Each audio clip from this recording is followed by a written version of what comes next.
Hello and welcome everyone. दोस्तों, trading में stop loss लगाना उतना ही इम्पॉर्टेंट है जितना कि किसी हाईवे में बाइक चलाने वाले के लिए हेलमेट लगाना।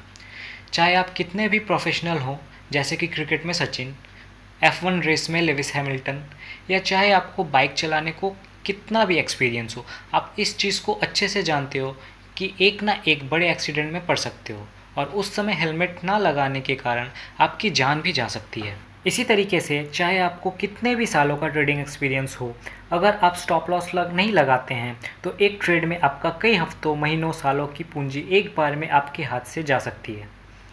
और क्योंकि स्टॉप लॉस एक इतना इम्पॉर्टेंट टॉपिक है, इसलिए आपके हेल्प के लिए हमने ये वीडियो बनाया है, जहां हमने डिटेल्स में एक्सप्लेन किया है कि स्टॉप लॉस क्या होता है, किस तरीके से काम करता है, इसे लगाने की क्या सही स्ट्रेटजीज है और क्या गलतियां लोग इसे लगाने में करते हैं और बड़ा नुकसान कर बैठते हैं। और अगर आप इस वीडियो को शुरू से अंत तक देखते हैं और समझते हैं तो आप श्योर रखना कि आप स्टॉक मार्केट में अपना बड़ा नुकसान होने से खुद को बचा सकते हैं।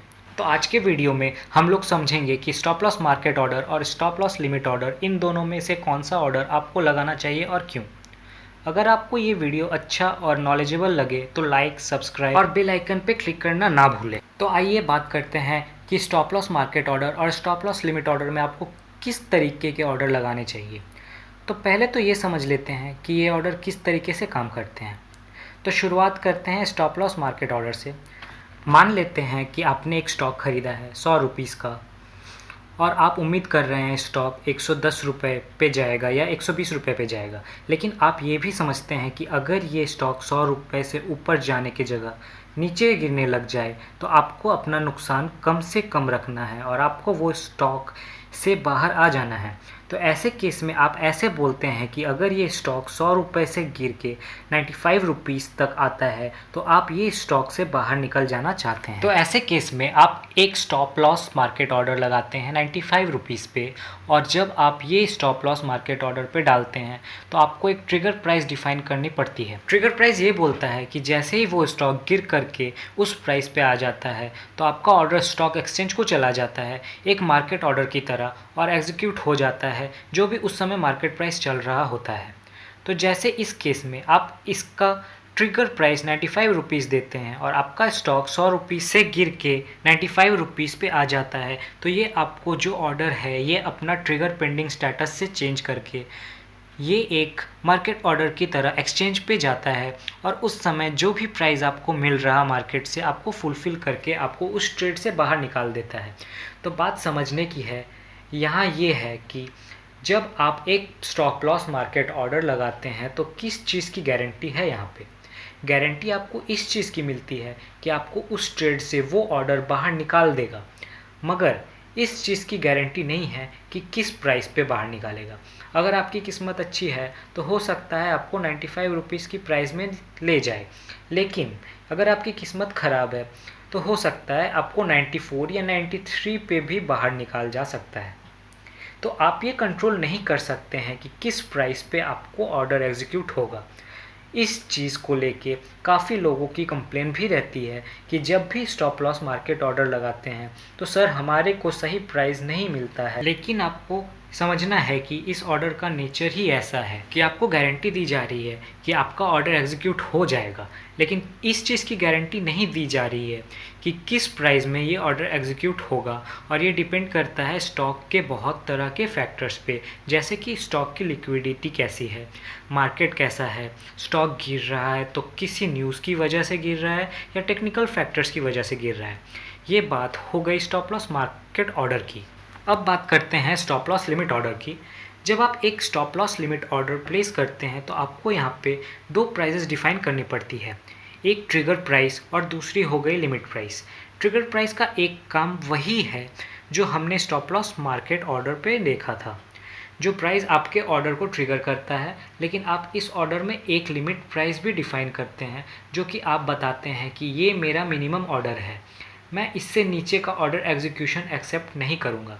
तो अगर हम उसी एग्ज़ाम्पल को ले जहाँ पे आपने 100 रुपीज़ पे स्टॉक ख़रीदा था, अगर आप डिफ़ाइन करते हैं कि मेरा स्टॉप लॉस ऑर्डर में ट्रिगर प्राइस 95 और मेरा लिमिट प्राइस 94.5 होगा, तो इस केस में अगर आपका स्टॉक नीचे गिरने लग जाता है, 100 रुपीज़ से गिरते गिरते 95 रुपीज़ आ जाता है, तो आपका ऑर्डर ट्रिगर पेंडिंग से ट्रिगर्ड स्टेटस में चला जाएगा, यानी कि ऑर्डर एक्टिवेट हो जाएगा और ये स्टॉक एक्सचेंज में चला जाता है एक लिमिट ऑर्डर की तरह, मार्केट ऑर्डर की तरह नहीं, एक लिमिट ऑर्डर की तरह।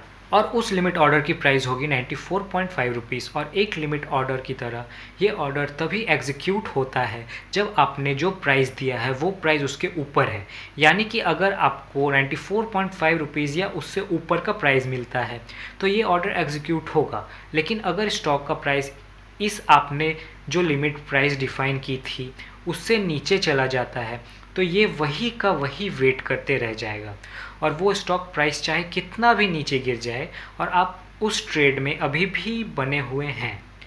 तो यहाँ पे बात समझने की आती है कि स्टॉप लॉस लिमिट ऑर्डर में किस किस चीज़ की गारंटी है और किस चीज़ की गारंटी नहीं है। गारंटी है कि आपने जो लिमिट प्राइस दिया था आपको उससे बेटर या वो प्राइस मिलेगा अगर ऑर्डर एग्जीक्यूट होता है तो। लेकिन गारंटी इस चीज़ की नहीं है कि आपका ऑर्डर एग्जीक्यूट होगा कि नहीं। तो ये डिपेंड करता है कि वो स्टॉक कितनी तेज़ी से गिर रहा है। तो अगर समझिए अगर आपका जो स्टॉक है वो 100 रुपीज़ से गिरते गिरते 95 रुपीज़ तक आता है, लेकिन स्टॉक में इतनी ख़राब न्यूज़ है कि 94.5 रुपीज़ जो कि आपका लिमिट प्राइस था उस प्राइस पे कोई बायर खड़ा ही नहीं है, अगला बायर खड़ा है 93 रुपीज़ पे, 92 रुपीज़ पे।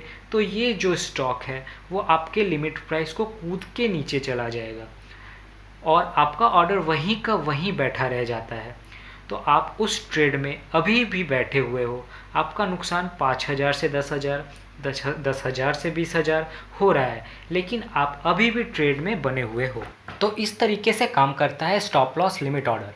तो अब हम समझते हैं कि इन दोनों ऑर्डर में से किस तरीके के ऑर्डर को आपको चूज़ करना चाहिए। तो इसके लिए मैं आपको छोटा सा एग्जांपल देता हूँ। मान लीजिए कि आप कहीं घूमने गए हो और आप रात में किसी होटल के रूम में रुकते हैं और अच्छे नींद में हैं, आराम कर रहे हैं। तभी रात के बीच में आपको पता चलता है कि आपके रूम में आग लग गई है। आप हड़बड़ा के उठते हैं, आप देखते हैं आग लगी है और आपके पास अभी दो चॉइसेस हैं। पहला कि आप सीधा रूम का दरवाज़ा है उसके तरफ भागते हैं और अपनी जान आप बचाते हैं, लेकिन दूसरा ऑप्शन ये है कि आप 2 मिनट के लिए रुकते हैं, देखते हैं और आप सोचते हैं कि जितना मेरा सामान है, मेरा सूटकेस है, मेरे कपड़े हैं, जूते हैं, जितना हो सकता है आप उसको बटोरने की कोशिश करते हैं ताकि आपका कम से कम नुकसान हो इस इंसिडेंट में। तो इन दोनों केसेस में ज़रा देखिए कि साइकोलॉजी किस तरीके से काम करती है कि आप जब पहले दरवाजे से बाहर निकल गए अपने सामान छोड़ के और आप सेफ़ तो हैं, लेकिन जब आप देखते हैं कि आग उतनी तेज़ी से नहीं फैली और आप अपना सामान बचा सकते थे तो आपको थोड़ा रिग्रेट होता है कि यार थोड़ी देर और रुक जाता तो अपना शायद सामान और बचा पाता, पर आपकी जान बच गई और वर्स्ट केस सिनेरियो ये है कि आपका सामान चला गया। लेकिन जब आप डिसाइड करते हैं कि आप उस रूम में रुकना चाहते हैं और बेस्ट केस सिनेरियो इस केस में है कि आपका सामान बच जाए, लेकिन वर्स्ट केस सिनेरियो इस केस में है कि आग इतनी तेज़ी से फैली कि वो आपको भी समेट के ले गई, आप खुद ही सर्वाइव नहीं कर पाए। इसी तरीके से काम करता है stop loss market order and stop loss limit order. जब आप एक स्टॉप लॉस मार्केट ऑर्डर लगा रहे हैं इसका मतलब ये है कि उस स्टॉक में जहाँ पे आग लगी हुई है आप बाहर निकलना चाहते हैं किसी भी कीमत पे, तो आपकी गारंटी ये है कि आप सरवाइव कर जाएंगे। आप अपने ट्रेडिंग कैपिटल को इंटैक्ट रख के थोड़ा बहुत नुकसान करके आप बाहर निकल जाएंगे। बाद में निकलने के बाद शायद ये सोच सकते हैं कि थोड़ी देर और रुक जाता स्टॉक में तो ये देखो टर्न अराउंड हो गया है तो मैं शायद थोड़ा अपना पैसा बचा लेता। लेकिन ध्यान देने की बात यह है कि आपकी जान बच गई है, ये ट्रेड नहीं तो आप अगले ट्रेड में पैसे बना लेंगे। लेकिन अगर आप एक स्टॉप लॉस लिमिट ऑर्डर डालते हैं और आपका ऑर्डर एग्जीक्यूट नहीं होता है तो यहाँ पे देखिए आपका वर्स्ट केस सिनेरियो ये हो सकता है कि आपका जो ट्रेडिंग कैपिटल है अब पूरी तरीके से एक्सपोज्ड है और आपका नुकसान जो है वो हर सेकंड बढ़ता जा रहा है। जिन लोगों ने IRCTC को 1800 रुपये के रेट में लेके स्टॉप लॉस नहीं लगाया वो जानते हैं कि कितना नुकसान वो कर बैठे हैं एक छोटी सी गलती के कारण। आपको अपनी जान बचानी है, क्योंकि जान है तो जहाँ है, राइट। बात मेरी हो तो मैं स्टॉप लॉस मार्केट ऑर्डर हमेशा लगाता हूँ, और अगर आप एक्सपीरियंस हो तो आप स्टॉप लॉस ट्रिगर प्राइस के पहले ही निकल जाओगे बिना वेट किए। आपका हमेशा उद्देश्य ये होना चाहिए कि इस तरीके से अपना ट्रेडिंग कैपिटल को बचाओ, कि किस तरीके से मार्केट में सर्वाइव कर लूँ, क्योंकि अगर इस ट्रेड से मैं बच गया, मेरा ट्रेडिंग कैपिटल इंटैक्ट है, तो it's just a matter of time कि मैं अगले फ्यूचर ट्रेड से पैसा बना लूँगा। और अगर तब भी आप स्टॉप लॉस लिमिट ऑर्डर में पैसा लगाना चाहते हैं तो आप उसी स्टॉक पे लगाएं जो कि बहुत ही लिक्विड स्क्रिप्ट है, यानी कि उस स्टॉक में काफ़ी ट्रेडिंग होती है, जैसे कि बड़े बड़े स्टॉक जैसे कि रिलायंस, TCS, HDFC, इन्फोसिस हो गए। जो बड़े स्टॉक्स हैं या फिर निफ्टी या बैंक निफ्टी में लिमिट ऑर्डर लगा सकते हैं, लेकिन अगर आप एक लोअर लिक्विड स्टॉक पे पैसा लगाएंगे तो आपका काफ़ी चांसेस है कि वो प्राइस स्किप करके वो स्टॉक मूव कर जाएगा और आपका ऑर्डर वहीं का वहीं खड़ा रह जाएगा। दूसरी एडवाइस कि कभी लिमिट प्राइस को डेसिमल प्लेस में स्पेसिफाई ना करें, जैसे कि 94.5 या 94.8 की जगह 94 या 93 ट्राई करें, तब ऑर्डर एग्जीक्यूट होने के चांसेस ज़्यादा रहेंगे। इनफैक्ट गारंटी नहीं है, लेकिन आपकी प्रोबेबिलिटी बढ़ जाती है। तीसरा एडवाइस कि आप अपने ट्रिगर ऑर्डर और लिमिट ऑर्डर के बीच अच्छा गैप बना के रखें। तो मैं उम्मीद करता हूँ इस वीडियो के द्वारा आपको एक क्लैरिटी आ गई होगी कि किस तरीके का स्टॉप लॉस ऑर्डर लगाना चाहिए और क्यों। कुछ क्वेश्चंस हो तो कमेंट सेक्शन में आप पूछ सकते हैं। अगर आपको ये वीडियो पसंद आया हो तो प्लीज़ लाइक, सब्सक्राइब करना और बेल आइकन को क्लिक करना, ताकि मुझे और भी ऐसे नॉलेज शेयर करने को इनकरेजमेंट मिले। और अगर आपको ऐसे वीडियोस और भी चाहिए तो कमेंट सेक्शन में #yes कमेंट करना। Thank you. Press the bell icon, like and subscribe the channel.